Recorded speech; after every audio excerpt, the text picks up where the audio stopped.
അപ്പോൾ എല്ലാവരും വളരെ എക്സൈറ്റിങ്ങിലാണെന്ന് അറിയാം. ഞാൻ ഒട്ടും സമയം കളയുന്നില്ല. എനിക്ക് 2 വോളണ്ടിയേഴ്സിന് ആവശ്യമുണ്ട്. ആരെങ്കിലും 2 പേരൊന്ന് കയറി വരാമോ? കൊടുക്ക് നല്ലൊരു കൈയോടി. ഇതേ ഇവിടെ 2 പേര് വന്നിട്ടുണ്ട്. നല്ലൊരു കൈയോടി കൊടുക്കും.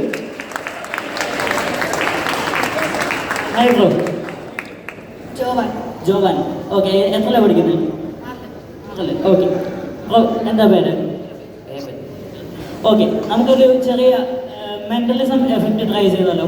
ഓക്കെ, ഇതിനു മുമ്പ് ഏബൽ മെന്റലിസം ട്രൈ ചെയ്തിട്ടുണ്ടോ? മെന്റലിസം ട്രൈ ചെയ്തിട്ടുണ്ടോ?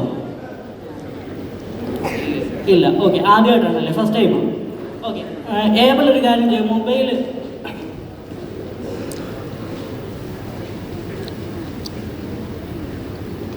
ഏബലിൻ്റെ മൊബൈൽ ഒന്ന് തരാമോ? ഓക്കെ, ഇപ്പോൾ ഇതിൻ്റെ ലോക്ക് എന്ന് പറയുന്നത് ഏബലിന് മാത്രമാണ് അറിയാനുള്ളത്, ശരിയല്ലേ? അങ്ങനെ അറിയാൻ പറ്റും? അറിയോ? ഇല്ല. ഓക്കെ, ഇവിടെ ഇരിക്കുന്ന നിങ്ങൾക്ക് ആർക്കെങ്കിലും ഇതിൻ്റെ ലോക്ക് അറിയോ? ഏബലിൻ്റെ ഫോണിൻ്റെ ലോക്ക് നിങ്ങൾക്ക് ആർക്കെങ്കിലും അറിയാൻ പറ്റുമോ? അറിയില്ല. ശരി, ഞാൻ ഈ ലോക്ക് ഒന്ന് കണ്ടുപിടിക്കാനായിട്ട് ട്രൈ ചെയ്യാം. Okay, Abel, look at my ice.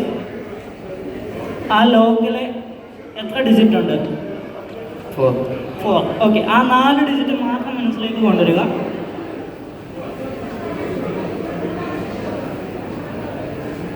നല്ല ടെൻഷൻ ഉണ്ടെന്ന് തോന്നുന്നു. ഫോൺ ലോക്ക് ആയിരിക്കും എന്ന് പറഞ്ഞപ്പോൾ ഏബലിനൊരു ടെൻഷൻ. ആൻഡ് ലോക്ക് അടിച്ചിരിക്കുന്നു. എങ്ങനെ? Thank you. പൊക്കോളൂ. ജവൻ, ഹായ്. നമുക്കൊരു വളരെ വ്യത്യസ്തമായിട്ടുള്ളൊരു കാര്യം ട്രൈ ചെയ്ത് നോക്കാം.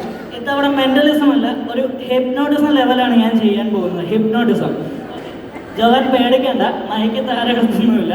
ഓക്കെ, ചെറിയൊരു എഫക്റ്റ് മാത്രമാണ് കാണിക്കുന്നത്. ഓക്കെ, ജവൻ ഒന്ന് കണ്ണടയ്ക്കാമോ? കൂളായിട്ട് നിൽക്കുക. നേരെ ഓഡിയൻസിനെ ഫേസ് ചെയ്ത് നിൽക്കുക. ഓക്കെ, കൂളായിട്ട് നിൽക്കുക, ടെൻഷനൊന്നും വേണ്ട. നമ്മുടെ ഇനി എൻ്റെ വോയിസ് മാത്രം ജവൻ കേൾക്കുക. ഓക്കെ, എൻ്റെ വോയിസ് മാത്രം കേട്ടാൽ മതി. ജവൻ നമ്മുടെ മലയാളം സിനിമ ഫീൽഡിൽ ഒരുപാട് സിനിമാ നടന്മാരും നടിമാരുമുണ്ട് അല്ലേ? ഓക്കെ, അതിൽ മരിച്ചുപോയ നടന്മാരുമുണ്ട്, മരിച്ചുപോയ നടിമാരുമുണ്ട്, ഇപ്പം ജീവിച്ചിരിക്കുന്നവരുമുണ്ട്. അതിൽ ജവാന് അവരെയൊക്കെ ഒന്ന് മനസ്സിലേക്ക് ഓർക്കുക. ആൻഡ് പെട്ടെന്ന്, വളരെ പെട്ടെന്ന് ഒരാളുടെ ഫോട്ടോ അല്ലെങ്കിൽ പേര് മനസ്സിലൊന്ന് ലോക്ക് ചെയ്യുക. ഓക്കെ, ലോക്ക് ചെയ്തു. ഓക്കെ, ഇപ്പോൾ ജവാന്റെ മനസ്സിൽ ഒരു സിനിമ നടൻ അല്ലെങ്കിൽ നടി ഉണ്ട്, ശരിയല്ലേ? ഓക്കെ, നമുക്കതൊന്ന് കണ്ടുപിടിച്ചാലോ? വെറൈറ്റി ആയിരിക്കില്ലേ? ജവാനൊന്ന് കണ്ണു തന്നേ, കയ്യൊന്ന് തന്നേ. ആ ഒരു താരത്തിനെ മാത്രം മനസ്സിലേക്ക് കൊണ്ടുവരിക. Okay, look at my ice.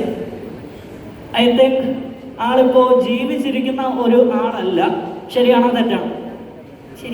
ശരിയാ, ആള് ജീവിച്ചിരിപ്പില്ല എന്ന കാര്യം വ്യക്തമായിട്ടുണ്ട്. ശരി, നമുക്ക് ആ ഒരു വ്യക്തിയെ ഒന്ന് കണ്ടുപിടിക്കാൻ ശ്രമിക്കാം. എൻ്റെ ഒരു ഉദ്ദേശം ശരിയാണെങ്കിൽ ജവാൻ മനസ്സിൽ വിചാരിച്ചിരിക്കുന്ന ആ ഒരു വ്യക്തി നമ്മളെല്ലാവർക്കും പ്രിയങ്കരനായ, പ്രത്യേകിച്ച് മലയാളികൾക്ക് ഏറെ പ്രിയങ്കരനായ, നമുക്കെല്ലാവർക്കും അഭിമാനിക്കാവുന്ന, സിനിമാ ഫീൽഡിലും നാടൻപാട്ട് രംഗത്തും ഒരുപോലെ തിളങ്ങി നിന്ന ചാലക്കുടിക്കാരൻ ചങ്ങാതി കലാഭവൻ മണിയാണോ ജവാൻ വിചാരിച്ചത്? ശരി.